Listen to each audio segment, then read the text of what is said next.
Team Objection Podcast from March 14th, 2023, episode 567. It's just me and Dave. Just us. Sorry, I'm eating. And Dave. Point that way. That way is Dave. That way. Ah! Yeah, so you did it backwards too. I made the same mistake. It's okay. It happens. Killing me. So I didn't even tell Dave what today's show was about. We talked about how recently we've had so many ideas and everything has been flowing so easily, and then all of a sudden Sean's gone, and it's like, shit, what are we going to talk about? Because everything that we have lined up, reviews, that we could talk about The Last of Us, because I could even chip into that, but a conversation about it's not going to be very interesting. I haven't watched the show, and I haven't played the game. Well, I played the first one, but... Yeah, that's all you need to know for The Last of Us. I watched the show. Guys, I was on top of things. I watched it as it came out every week. That's right. And you know what? There's differences that you can really only talk about if you've done both, which I guess is going to be, I just moved Dave. Sean's perspective on this, but... I'm almost there. I'm more than halfway through the game. There you go. Are you seeing differences already? Yeah, for sure. I mean, there's some... I actually am surprised, and we're not going to go deep into this, Sean. No, when we'll you save listen. Never mind. But yeah, there's differences and good homages as well. So they have both of them, I think. Yeah. So instead, we're just going back to the Tumblr questionnaire. It's the tried and true. I found one that has 365 options, and we're going to do that. Oh my God! So we're doing all 365? 100%. Yeah, we're just going to be here for 7.5 hours. We're going to 100% it. So I pulled up a random number generator from 1 to 365, and we're just going to see how it goes. And if I don't like one of them, I'm going to veto it. But we'll get to that in a second. I also just turned 38, which is basically 40, which is basically dead. So that's... Welcome to the club. That's nice. I'm wonderful. Excited. You are officially in your late 30s now. Yes. And even though I'm not turning 40 next year, it still feels like it's now right on the horizon. So that's disappointing. It's a lot closer than it was, isn't it? It's it's coming sooner than it's not coming. And then 40 is basically 50, and 50 is the gateway to 60, and then I will not have retired till I'm at least 70. But still, everything's sort of like unraveling fast. Chris, 70 is the new 20. I don't believe you. That's what Sean said forever. It's whatever age is the new 20. That's what right. It is. Doug says so old. He's right. I mean, look, I have more grays than ever. The whole side is now getting white, not gray. They're a little. Me too. But it's fine. You have darker hair, so it shows up more on your darker hair. That's all. And I thought about we could do some kind of introspective thing and look at what it meant to be this age and whatever. And I'm like, nah, I don't care. You know what? People get old. It happens. Nobody cares. Nobody gives a shit. It's fine. We did our year in review look back at the last year. We didn't yet do our look ahead and what we were hoping for kind of thing. But it's like, well, you already turned 38 a couple months ago. I just got here, and Sean's a ways off. So, He sucks. Yeah. So we're going to, and I suppose by proxy, we're going to end up doing some of that because these questions might delve into subjects that are related to that. What's this point in your life like for this thing and all that jazz? How does it feel to be nearly dead? Right. Doug says it'll be tough to start your NBA career now. Yeah, I don't think I ever thought I was going to have one. Unlike these two, I didn't even play in high school, so I never had hopes and dreams. But if I did, they would certainly be gone now. So I've often pondered this, especially with Chris Paul's decline from last year. Like as soon as he turned 37, Chris Paul's younger than both of us. He turned 37 and seemed to have just forgotten how to play basketball. Right. And everyone was like, man, he's getting so old. And I'm like, well, this is a problem because even if I had the talent magically put into me, I still couldn't play in the NBA. I'm too old now. Yeah, well, I'm not, a big LeBron fan. We've been down the LeBron-Michael road too many times. The fact remains that he's at an elite level. Not his apex, not his prime, but still elite, and he's 38. So he's a little older than me, which is crazy. You have to at least give him credit for that because it's different than like what Kareem was doing at the end of his career or something where he could still hang in the NBA, but he wasn't what he was at all. Yeah. I always look, the gauge nowadays in sports is like, are you ready to retire? Are you older than me? If those two questions are yes, then yeah. Yeah. So all I do now is like I didn't shave well this morning. I need a haircut. I don't like anything that's happening, but the hell with it. The camera hides no lies. We're in it now. I'm going to roll the first number, and I'm going to have to scroll a lot, unless I can find. Ooh, find replace was nice. There we go. Okay. 281 was what I rolled first.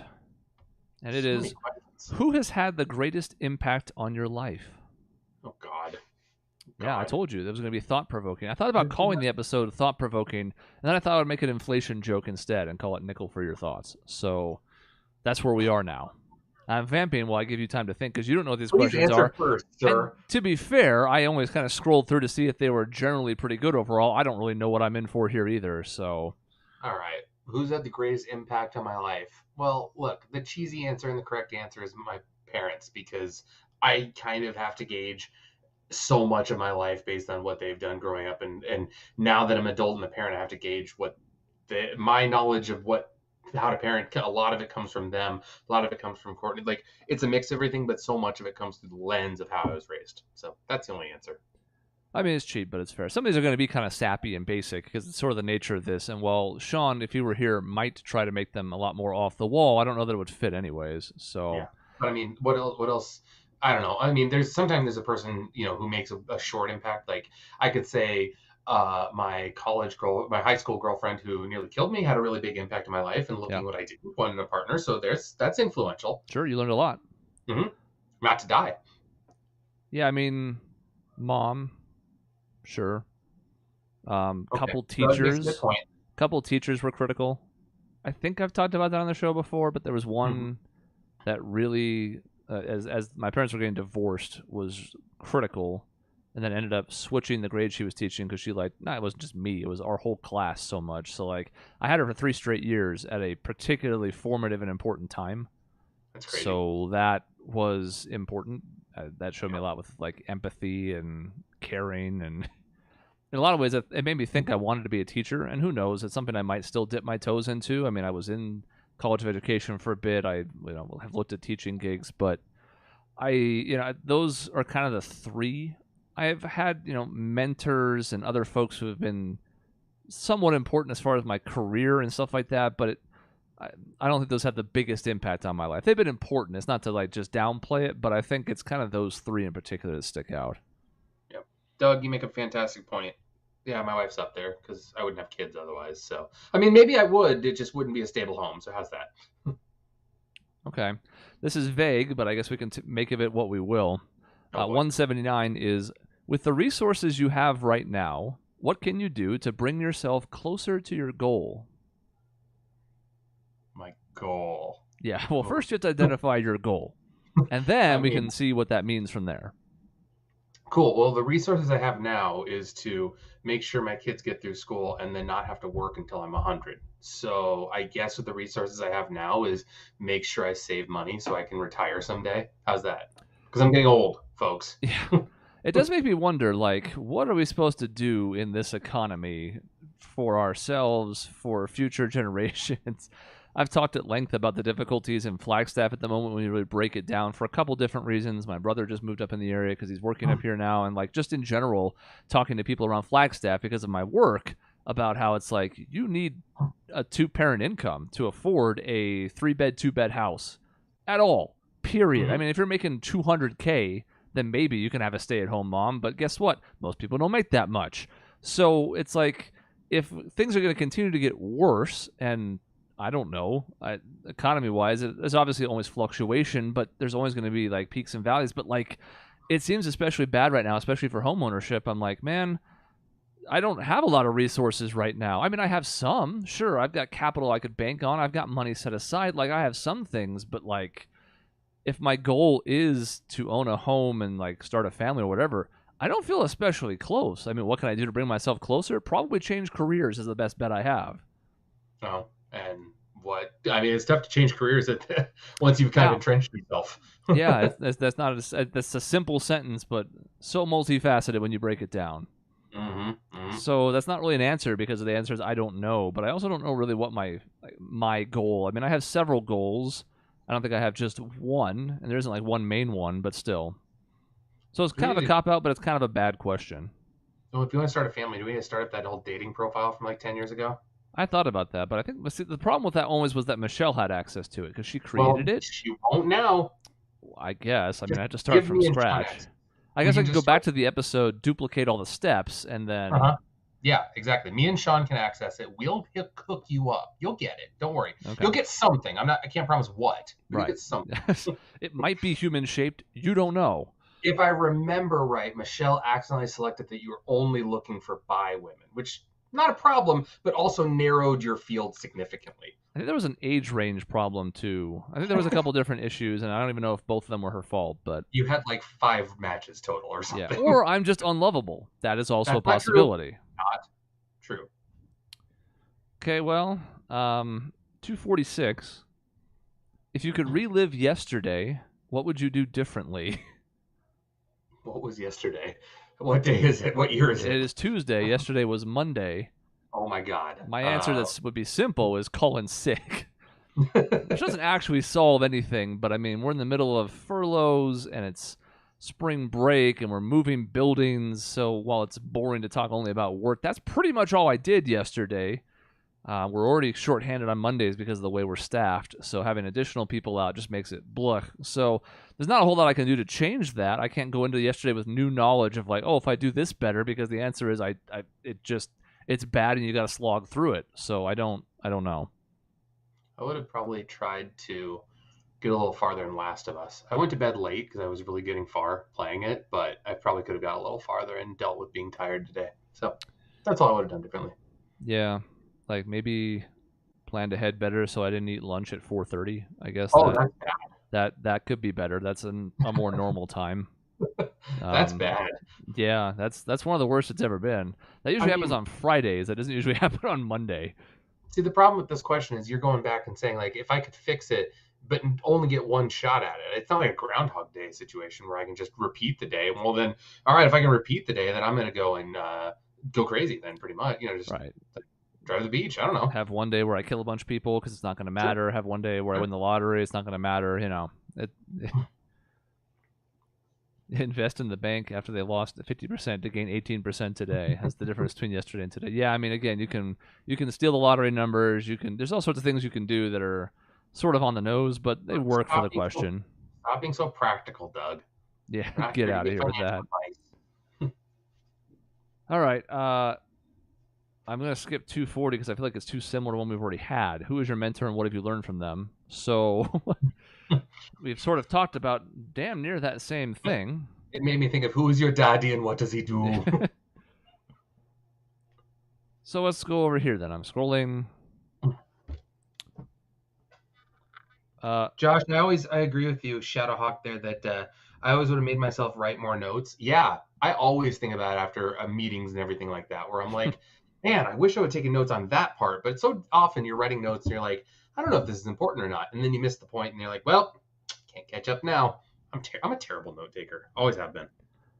I used to be a pretty good note taker, and now it gets to the point where I'm either going to remember it or I'm not. And that sucks. But it's like I also I sort of know what I need to for my day-to-day life, especially when it comes to work. So I don't really need to take notes for that, but still, It feels like a cop-out. 125 might be a short one, but what word best describes the way you've spent the last month of your life? Sports. Yeah, I mean, you want your kids to get into youth sports, and you want them to enjoy it and find activities they like and maybe even thrive in, but this is the price you're going to have to pay for it. Yep, it is. My schedule has been, my daughter was in basketball, so was my son. So I was coaching my son in basketball. So it was every Monday and Wednesday were practices, and then Saturdays were games, 2 different games driving around.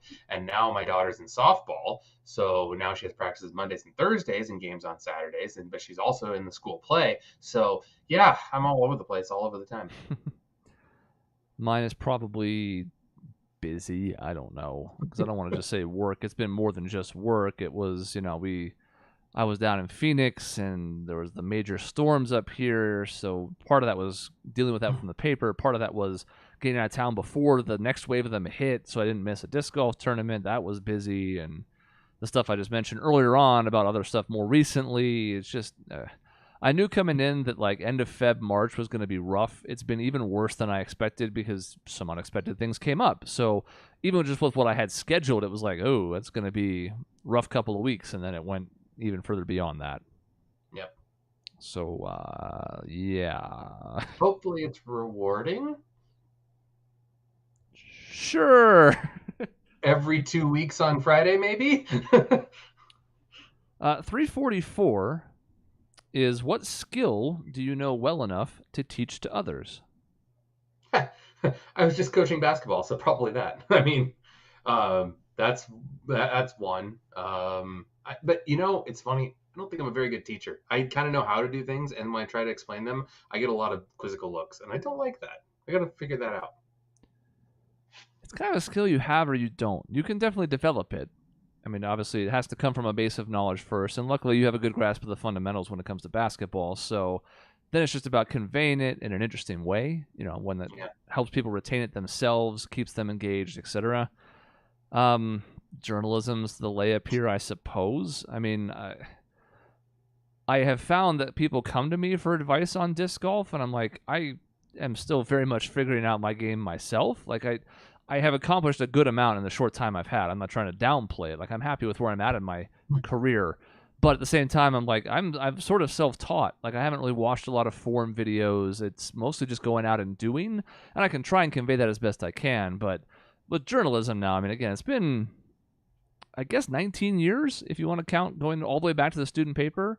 And while that wasn't necessarily trial by fire, it still counts a little bit. Yeah. So, like, that's a long time to be steeping myself in the knowledge of something and then trying to pass it on to other people. You've yet to fix my hook on my disc golf shot, so clearly it's not that. Yeah, I don't know what's wrong with you. I don't know either. We need to get the slow-mo camera on it. I think we had that one time with Courtney where she kind of got a shot of it, but I want to get one with, like, my GoPro where I can make it, if it captures at 240, I can slow it down to 1/4 and still have it be a smooth 60. Yep. That would probably help, but... Yeah, it's I don't know. I don't know what I've done wrong. I just know it's I try coming across and it just goes up. Yeah, I feel like even just in that motion you showed me, it's like you're bringing yourself too much to your left shoulder. Like, it really should be out straight as much as you can. Like, it's tough to show on the camera. You can kind of see like how my arm is straight and then pulling through, like, my elbow comes across as I hold an invisible disc with, I guess, this symbol. So got him.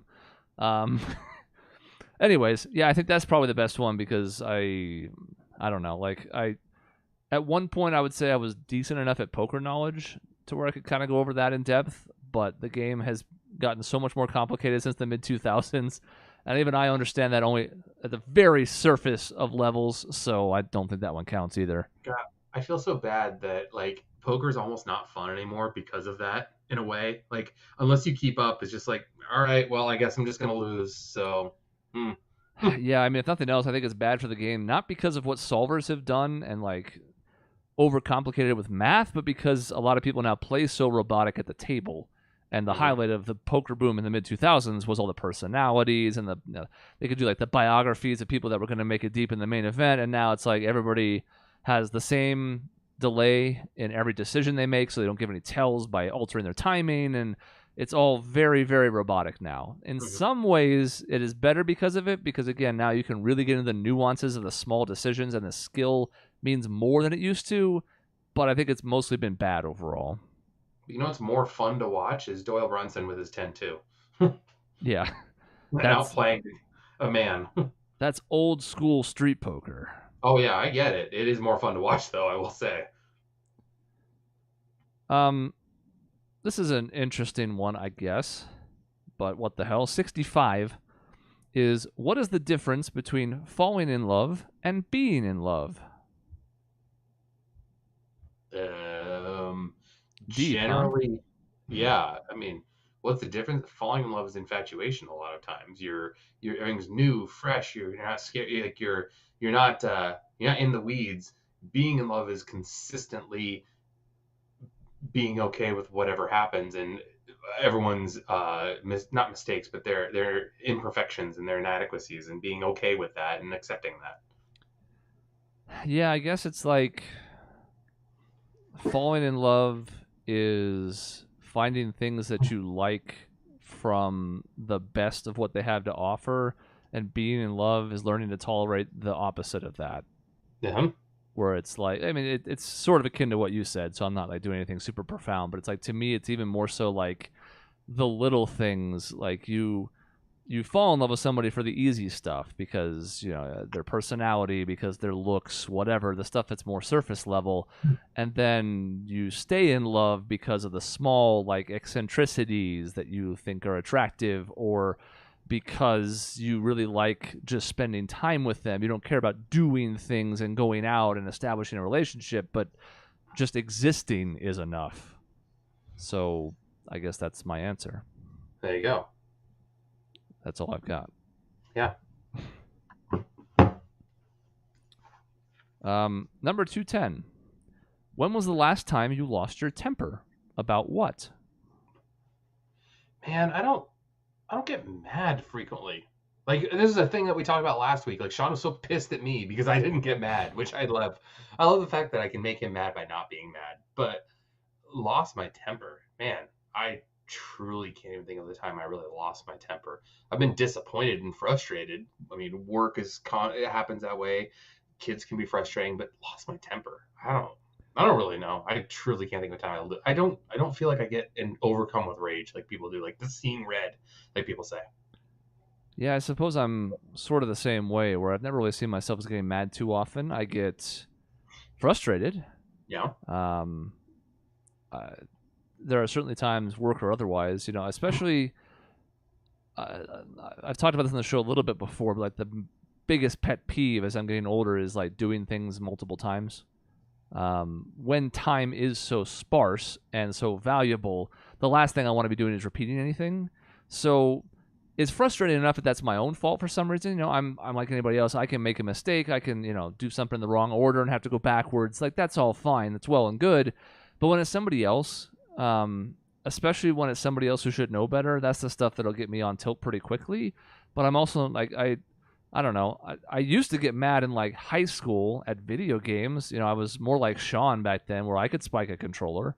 But I haven't really been like that for a while, so I don't really know that I can say there was a time I just lost my temper. Like you said, like I don't get seeing red mad, and I think a lot of people would say they don't, but some who do who would lie. I will say what will make me lose my temper is the time when I tell the kids not to stop throwing things around the house and they break the TV. That'll make me lose my temper. Yeah, I mean, It's that's oddly specific. It hasn't happened yet. It will one day. I'm pretty sure of it. It's gonna happen. There's 3 of them. I'm outnumbered. Yeah, it's just gonna be something. It might even be like the most innocuous thing too. It might not even be the times you think it's gonna happen. It's gonna be something completely random. It's true. Yeah, I mean, Josh says, I wish I could figure out how to control my temper better. It's like, yeah, for some people that's a skill that doesn't come easily. So I don't mean to minimize it, but for me, I've always, especially in the last 20 years, I've always been like, I have issues with other stuff, but I don't think anger is one of them. I feel sometimes I wish I could use that anger, energy, and focus that comes from being angry that I don't have. Sometimes I wish I had it. So, yeah, and like, it's tough because I'm like, I think sometimes I would be justified in being more angry and could utilize that. I don't want to say weaponize it because I don't, but like use it to curry favor or to, get a benefit down the road because it's like, oh, they were super pissed off about that. Let's make sure that doesn't happen again. And it's like, I might be a little bit too laid back about certain things that I should get more mad about. I'm never the type that's going to get my way with a customer service agent because I scream at them. That's just not me. And it sucks when I see people get their way by acting that way because it just reinforces it for them. So it drives me crazy. 178 is simple but difficult, and I'm going to have to kind of walk through it in my head. 178 is, what is your favorite song and why? Which is like, oh, you can name off a few different songs you like, but it's like, okay, but why some in particular? So your favorite song changes. So yes. I would say that right now is a very different answer than what it was 10 years ago and what it will be 10 years from now. I think very rarely do people can maintain your favorite song. I don't know how to quantify what my favorite song is. I can only say what hits me in the moment. And there's two songs right now that have been doing that for me lately. One of them is a Queen song, and I don't even remember what the name of the song is because I'm blanking on it. But it's the one that they played during the Shaun of the Dead when they're all hitting the zombies with the pool cue in rhythm. I wish I remembered the name of the song. But that one, you're gonna look it up, and the other one is Don't Stop Me Now. Yeah, Don't Stop Me Now. Don't Stop Me Now. It's just so having a good time, having a good time. I love that song. It's just it's so upbeat. It's peppy. I don't know why I love it, but it's just I'm rolling. It gets me in a good mood. And then Life Will Change just gets me pumped up from Persona 5 because that intro guitar riff, if you want to get ready for something, you want to get hyped, that's the song to play. Yeah, every time I played in game, I've said this in our reviews. I man, I don't know. It's like you said, it just hits the right way. The guitar riff at the beginning, and then the lyrics are great, and just it when it plays, and luckily it only plays in those specific moments. It's like every time you're like, all right, it's time. It's in the song. Yep. I think what you said is spot on. I'd actually be interested if I went back 10 years. I mean, that's 2013. I don't know what my favorite song would have been back then.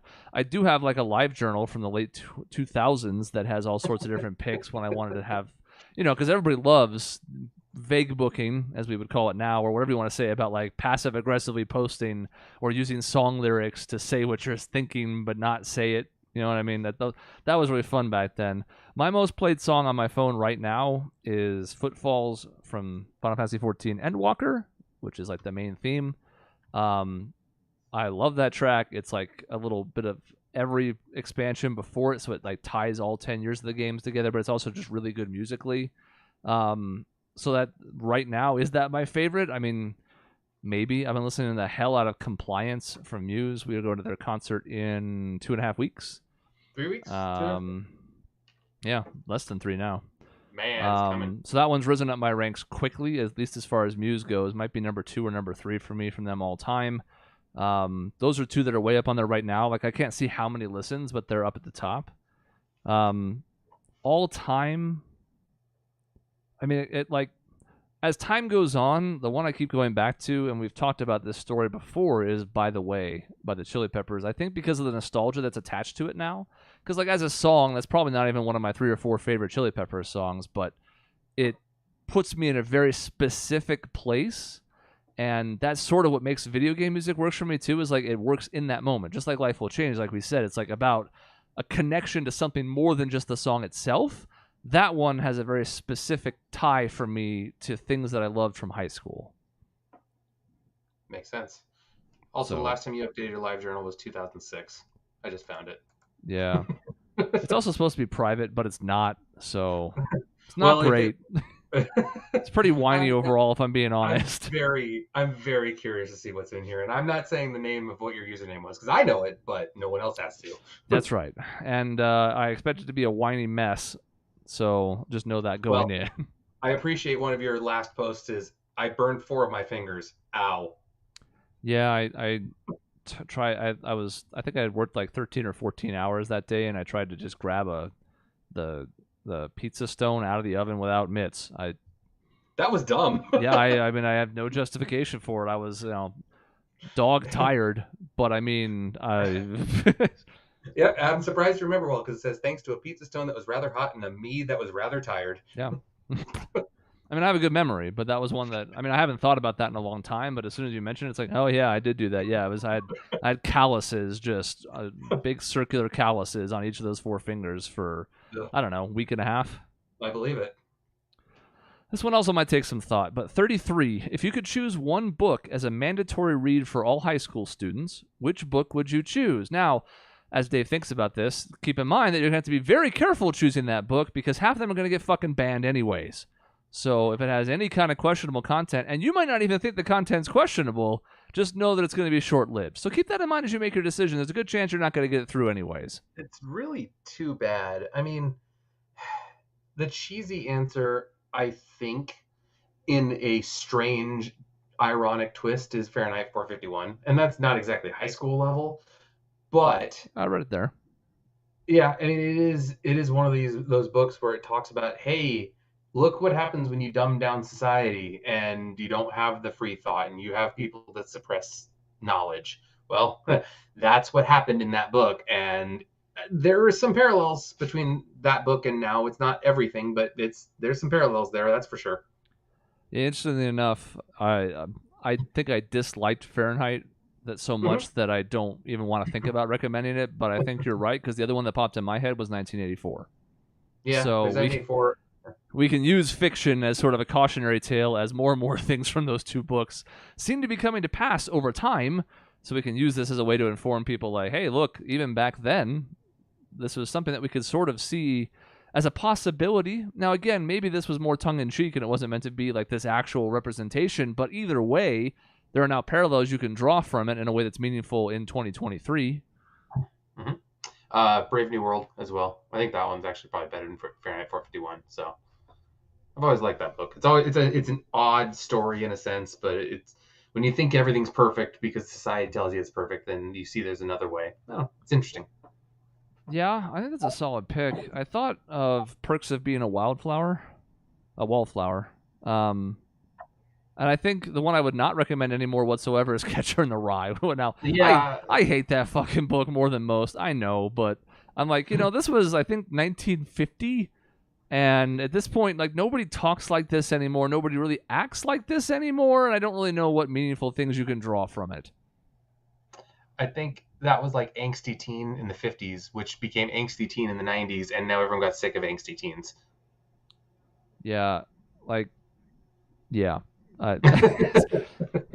Like, you watch, we were watching Grease a couple weeks ago because it was just on.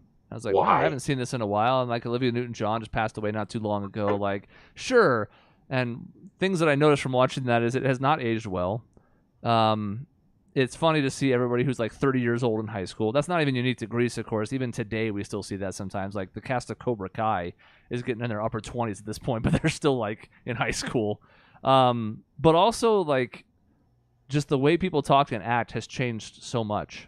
Mm-hmm. And this is even as long ago as Catcher in the Rye is. So it's like, man, it's like, I think about this when I think about the NBA comparison. Look, it's not a basketball pod this week, but just bear with me for a second on the analogy, where it's like, I don't know how to compare LeBron James to George Mikan. They're incomparable. Like the game was vastly different, but not only just that, like society was vastly different. Mm-hmm. So it's like, is it even worth comparing? Can you make a meaningful comparison? I don't know. Anyways, Catcher in the Rye sucks is the main takeaway from this. I hated that book. I resented having to read it, and I will have a vendetta against it till the day I die. I think Michelle liked that book. I think that came up at one point when she was a regular. Oh, God. Well, I mean, you can't win them all. One of the books that's always popular is Hitchhiker's Guide to the Galaxy. It was fine. I don't fully recommend it. It's fine. It's okay, which is not a ringing endorsement for the one book you want to give to high schoolers. Nope. It didn't jump me far. It went to 46 as we do a couple more here.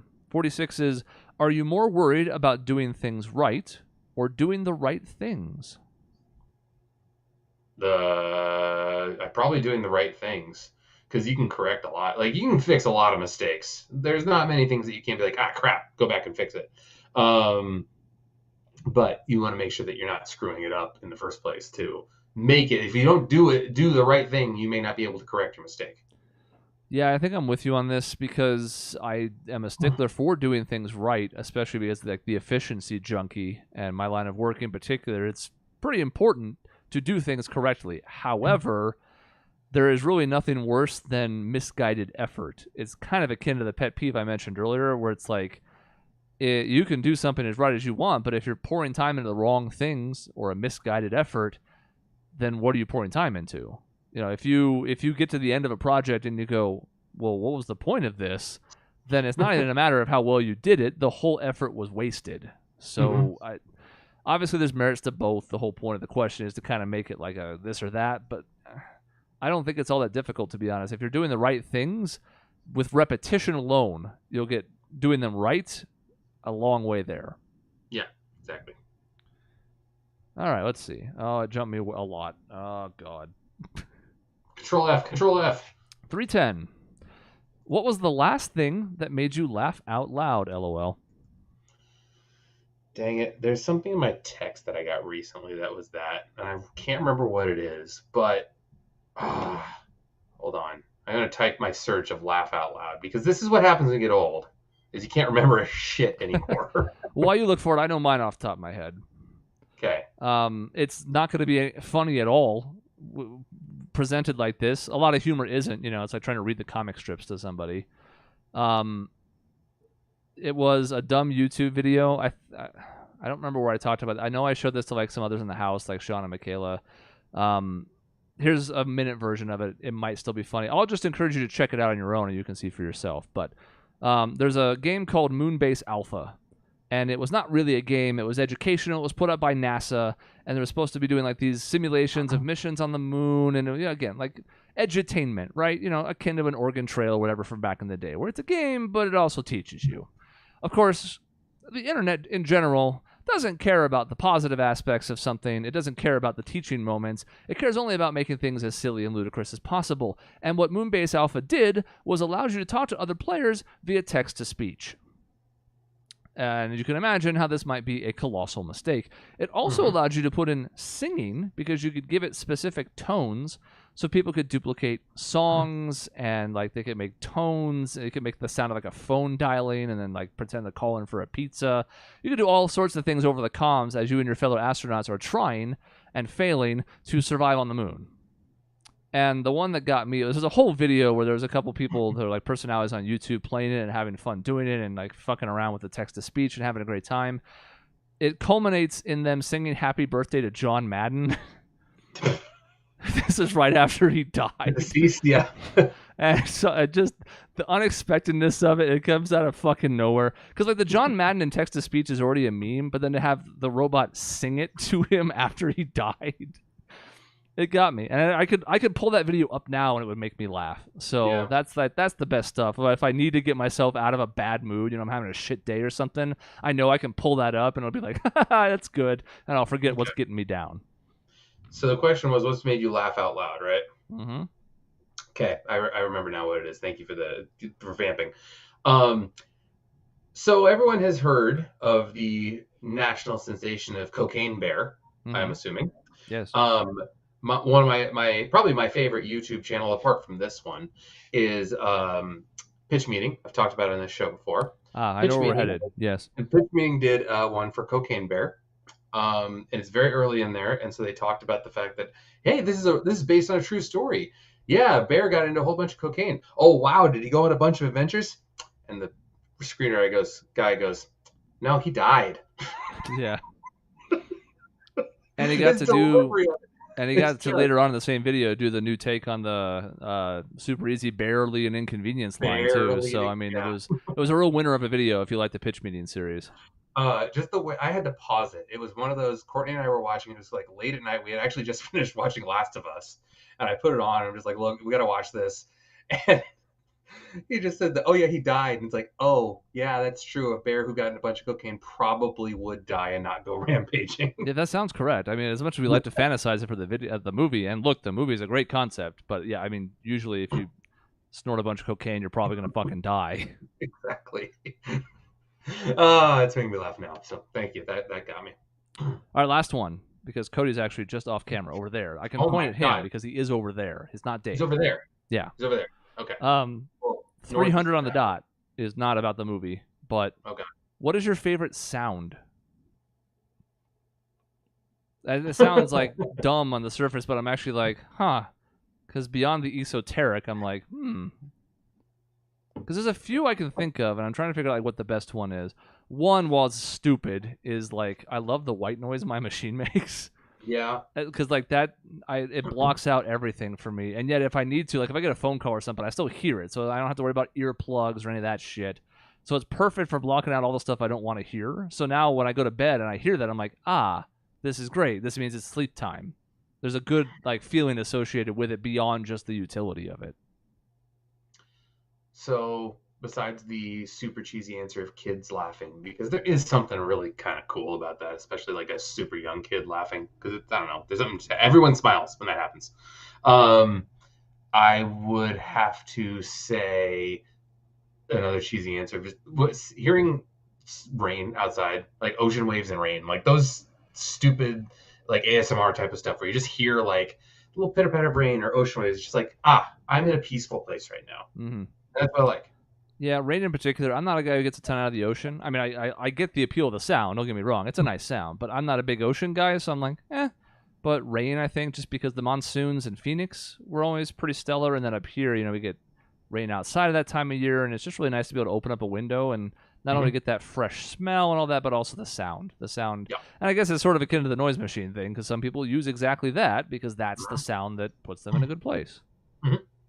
Very relaxing. Josh says the sound of a steam locomotive. Yeah, I mean, like trains are big to him, so that makes sense. Even though some people will be like, "What, a train? I hate trains." Some people in Flagstaff in particular, I'm tired of hearing the trains. Well, you don't have a positive connotation with it, so of course you do. I remember the sound of the train is forever linked to my dorm in college because I lived right up next to the train tracks, and good Lord, that was loud. Yeah. Well, that's the end of the episode. 40 minutes of Tumblr, and I had to skip a few that I didn't talk about because some of them ended up being very similar. What was the worst one? There was one about like what your parents taught you, which you already kind of mentioned in your answer on the one. There was one about like mentors. I think I mentioned that one. There was a few that was like, oh, okay, so they got to 365 by asking different versions of like 110 questions. Yep. Whoops. Yep. I don't know what the plan is for next week. Assuming Sean is back, and he should be at the end of the week, then we'll have all sorts of other things we've already mentioned to get to. I don't think Fire Emblem will be next week because I haven't beaten it yet. I'm not even sure Sean has, so that one's going to be a little bit further off. But in general, we have quite a few things coming up, and there's going to be a game show around the horizon too, because it's already been a few weeks since the last one of that. A Suns playoff preview, that's about 4 weeks out, assuming they make the playoffs. So lots of things coming up on the horizon, but we'll see you next week. I don't have an end screen, but just one last thing to keep in mind as a programming note. Daylight savings time went away. So if you are one of our non-Arizona listeners, and there are plenty of you out there, it's like 50-50, just know that we're back at 10:30 on most weeks that aren't like this week when Dave made us late. 10:30 Eastern, not 9:30 Eastern, because Arizona time, 7:30, has now shifted. So for us, nothing has changed, but since the rest of the country still keeps this stupid old system in place, we got to make the programming notes. So next week, regular time, 10:30 Eastern, 7:30 Arizona time. We'll see you then. In between episodes, you can find us at our website, objectionnetwork.com or youtube.com/objectionnetwork. Pokemon Nuzlocke run, finishing in the next few days. I won't say how many because it would spoil the ending. So it's coming up to a conclusion, though. We finished recording it. Check it out. We'll see you next time.